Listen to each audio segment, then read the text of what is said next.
me gustaría preguntarle cómo nace la iniciativa y por qué nace la iniciativa de regular este tema.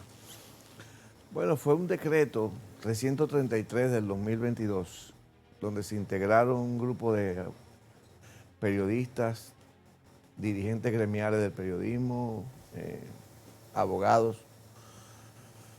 especialistas en la materia, como Manfis Rodríguez, a los fines de procurar una ley marco de tutela de libertad de expresión.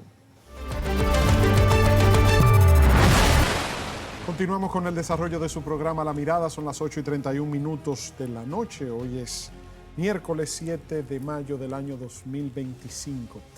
Tenemos el placer de contar en nuestros estudios, aquí en vivo, en La Mirada, con el destacado abogado Eric Raful. Don Eric Raful es uno de los abogados más prominentes y reconocidos, más talentosos e influyentes de la República Dominicana.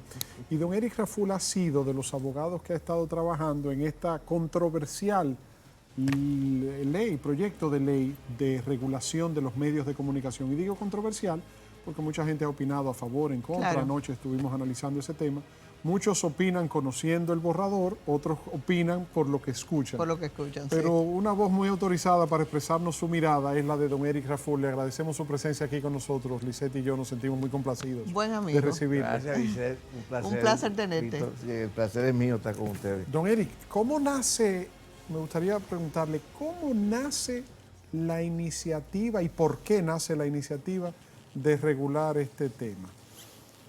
Bueno, fue un decreto 333 del 2022, donde se integraron un grupo de periodistas, dirigentes gremiales del periodismo, abogados, especialistas en la materia, como Manfis Rodríguez, a los fines de procurar una ley marco de tutela de libertad de expresión.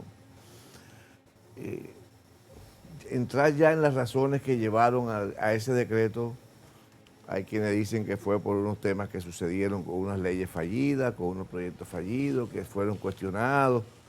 La idea es que lo importante es que se dictó el decreto y el equipo que se conformó, trabajamos 2 años y medio aproximadamente, con más de 25 organizaciones de la sociedad, 6 universidades, encuentros, trabajos. Se hizo una coordinación con la relatoría de la Comisión Interamericana de Derechos Humanos y con la UNESCO a los fines de armonizar los contenidos de la propuesta con los estándares internacionales de libertad de expresión. ¿Con cuáles países como referencia? No.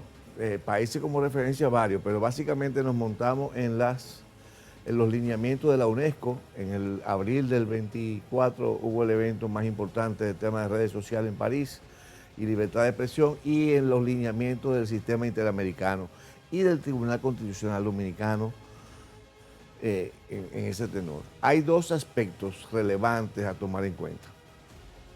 Este es el tercer o cuarto intento desde la ley del año 1962 de libertad de expresión. La ley 6132. 6132 del Consejo de Estado, una ley que se promulga, un decreto ley, cuando don Rafael Filiberto Bonelli estaba al frente del Consejo de Estado,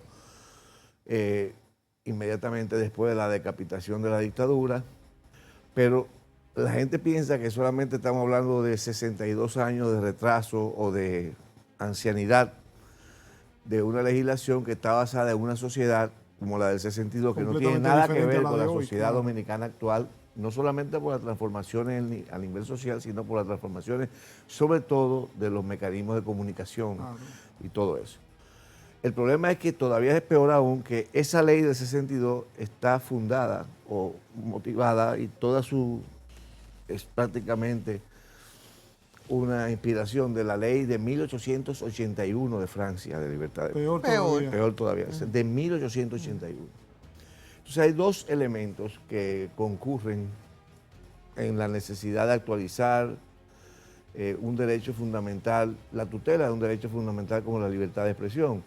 El primero es la actualización de una norma de 62 años basada en una norma de 100 y pico de años de Francia, pero al mismo tiempo en la Constitución del 2010, que estableció un catálogo de derechos fundamentales, la propia Constitución del 2010 y la del 24 ahora establece la necesidad de que se desarrollen normativamente los principios y las tutelas constitucionales, de la normativa de naturaleza constitucional que tienen que desarrollarse. Entonces mucha gente explica y habla, como muy bien decía Víctor, sin haber visto el documento, porque el documento fue elaborado, el proyecto, muy cuidadosamente en aras de evitar y de lograr armonías y consensos que no se lograron. Acuérdense de aquella comisión que presidía don Rafael Molina Morillo en el gobierno del presidente Fernández, y que nuestro coordinador, Nanfi Rodríguez, era el coordinador ejecutivo, director ejecutivo de esa comisión. Siempre falló. ¿Por qué? Porque el Colegio de Periodistas y la Sociedad de Diario no se ponían de acuerdo. Así es. Eric, sin Entonces embargo, ya se desarrolló ese acuerdo y se pudo lograr, en base a los mandatos constitucionales, a los lineamientos internacionales y a la actualización normativa, se logró este consenso para lograr una ley que básicamente tutela el derecho a la libertad de expresión, suprimiendo dentro de la ley marco las penas de cárceles, las penas de prisión, porque ya el sistema interamericano y el Tribunal Constitucional, Padre estaba allá en ese momento, en sentencia histórica del 16, estableció la inconstitucionalidad de la prisión para controlar la libertad de prensa. sin embargo, quienes se han levantado en protesta argumentan discrecionalidad y ambigüedad en algunos términos, exponiendo entonces el temor de que subyaciera algún tipo de control al final. Sí, muy buena. O de interpretaciones del gobierno de turno, de quien sea, ¿no? Es un buen punto, Lisette, y ciertamente hay una tradición autoritaria históricamente en todos los gobiernos a nivel mundial, y eso estaba avisorado por Orwell en Rebelión de la Granja y en 1984. Siempre hay una tentación en el poder de controlar, y las dudas, las inquietudes, las preocupaciones son válidas. Sin embargo, en este caso no lo son. Este proyecto lo que hace es básicamente tutelar la libertad de expresión. Si tú buscas los articulados que tienen que ver con las sanciones, en primer lugar, no hay una sola sanción, no hay nada que pueda hacer el INACON, que es el instituto que debe sustituir a la Comisión Nacional de Espectáculo Público, que se designa por decreto y que no tiene que motivar ni decir nada para cerrarte un programa. Ni sometérselo a nadie. Ni sometérselo a nadie. Toda la regulación del INACON se obliga a que sea construida en consenso con los usuarios, con los productores, con los dueños de comunicación, No, inclusive y sometiéndola a la evaluación pública, publicándola en espacio los temas que van a regularse. Y además en el anteproyecto de ley se establece que el INACON estará también conformado con representantes de distintos grupos que van a interactuar. Que van a interactuar, ¿no? Y que no puede hacer nada si no es... Y además, todo lo que es la facultad normativa, si tú analizas toda y cada una de esas disposiciones, desde las graves hasta las leves, todas son en tutela de la libertad. Ninguna puede ser... Además, recuérdense, la ley de los procesos sancionadores administrativos, que es una ley casi la 103, es una ley importantísima, 107.13, perdón, de los procedimientos administrativos sancionadores. No hay ninguna actuación que pueda hacer el INACON que no sea apegada al debido proceso y al cuidado de ello. Un tema importante, quienes más han salido a criticar, y es un tema que posiblemente, y hay que saludar la disposición del presidente del Senado de convocar vistas públicas, porque mientras más se socialice y se discuta una ley, siempre es bueno. Pese a que esta ley se ha discutido bastante, pero es mejor que se discuta y se perfeccione.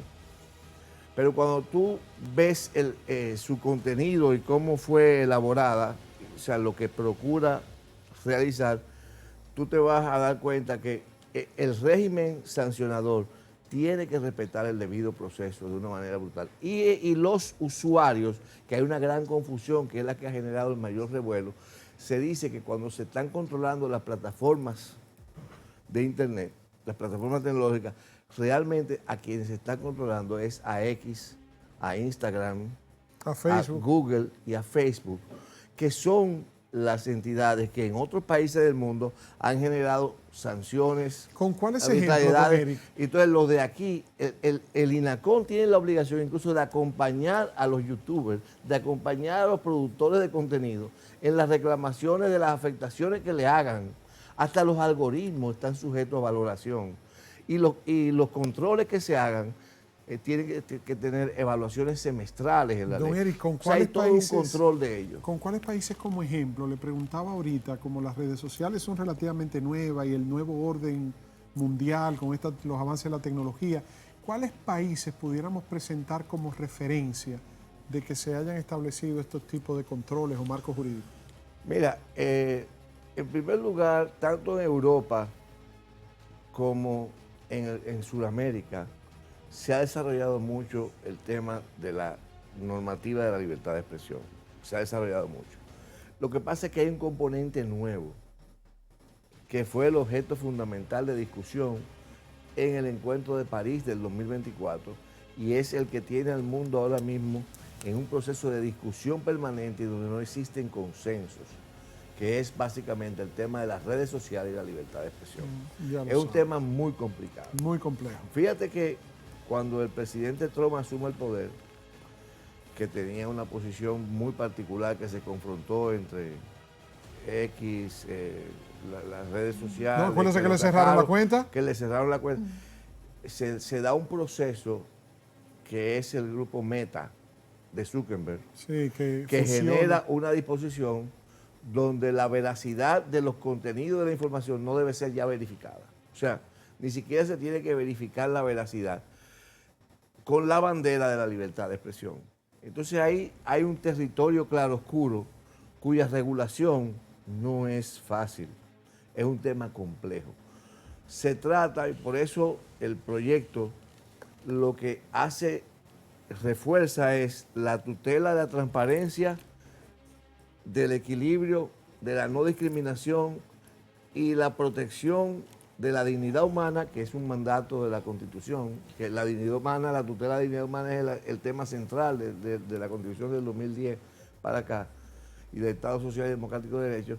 En ese contexto es imprescindible que se generen los controles para tutelar el derecho a libertad de expresión, pero la regulación acabada, definida, todavía no es una realidad en ninguna parte del mundo. Hay tutela. un detalle, un aspecto que incluso ayer lo comentábamos sobre la probabilidad de que pueda darse, de pedirle a esas redes sociales una data en un momento determinado. ¿Podrá realmente, dentro del marco de este...? Sí, hablábamos anoche, ese era uno de los puntos débiles que analizábamos anoche, don Eric. Lo que dice Lisette es la jurisdicción que pudiera tener el INACOM y las leyes dominicanas sobre empresas reguladoras de redes sociales como YouTube, Facebook, Instagram, X, para obtener cierta información o implantar cierto tipo de regulación. Tiene la regulación fundamental para motivar y explicar las razones por las cuales a un programa de YouTube que tiene Víctor Gómez Casanova o que tiene Lice Selman se le cercenó o se le prohibió o se le cuestionó cualquier tipo de... ¿Cómo? A través de los controles que establece el proyecto de ley respecto de los contenidos y del porqué de los contenidos y del porqué de las decisiones que toman respecto de...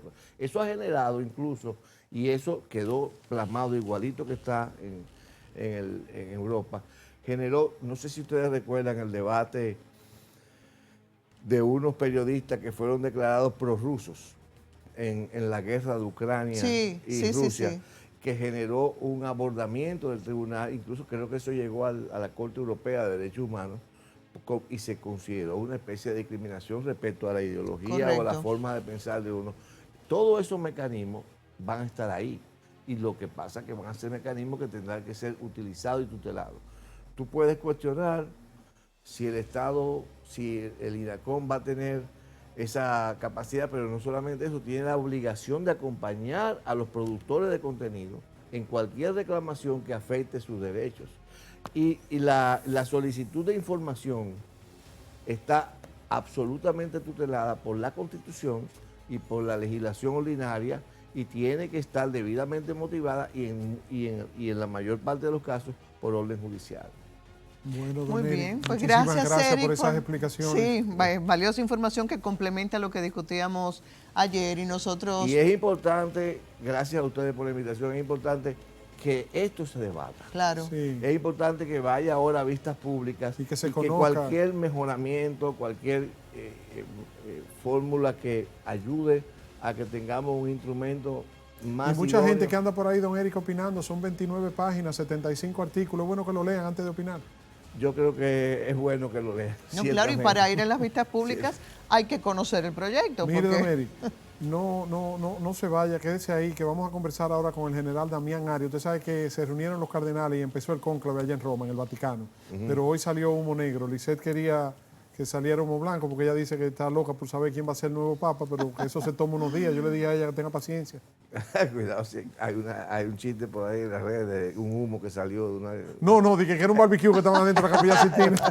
Bueno, mire, eso es parte de las cosas que las redes sociales... Dígame usted, ¿cómo se evita? Agarraron un meme y pusieron un barbecue en medio de la Capilla Sixtina y dije que el humo blanco porque estaban pero eso no pasando tiene carne. nada de Y hubo malo. uno de que un humo de colores LGTB. Ah, también. Mire, pero Trump se tiró una foto con inteligencia artificial vestido de papa.